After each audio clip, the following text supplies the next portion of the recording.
Ξέρατε ότι ο φόβος του σκύλους είναι κάτι το οποίο μπορεί να αντιμετωπιστεί μέσα από την εκπαίδευση? Το σημερινό reel είναι ένα success story για κάτι απλό μεν, αλλά εξίσου σημαντικό: το κόψιμο των νυχιών. Πιθανότατα έχετε δει ανθρώπους οι οποίοι παλεύουν να κόψουν τα νύχια των σκύλων τους και χρησιμοποιούν διάφορα τεχνάσματα. Κάποια λαμβάνουν τα συναισθήματα του σκύλου τους υπόψη και κάποια είναι λίγο πολύ με το ζόρι. Η Κάντι, η οποία είναι ένας φοβικός σκύλος, είχε και αυτή τα θεματάκια της. Παρόλο που κάναμε εκπαίδευση ώστε να μην φοβάται το κόψιμο των νυχιών χρησιμοποιώντας το clipper, το μόνο που χρειάστηκε ήταν μία και μοναδική φορά όπου έκανα το λάθος και έκοψα λίγο πιο βαθιά και την πόνεσα, και από τότε κάθε φορά που βλέπει το clipper συμβαίνει αυτό.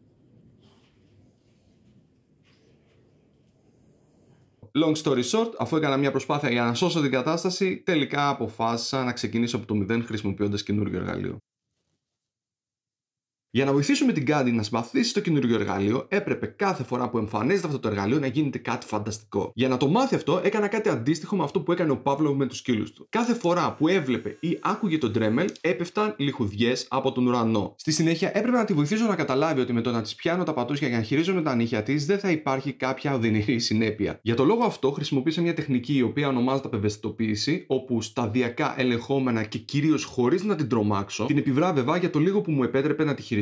Τώρα, για να καταλάβουμε ότι ολοκληρώθηκε το πρώτο στάδιο της εκπαίδευσης, έπρεπε κάθε φορά που ανοίγω τον Dremel να συμβαίνει αυτό.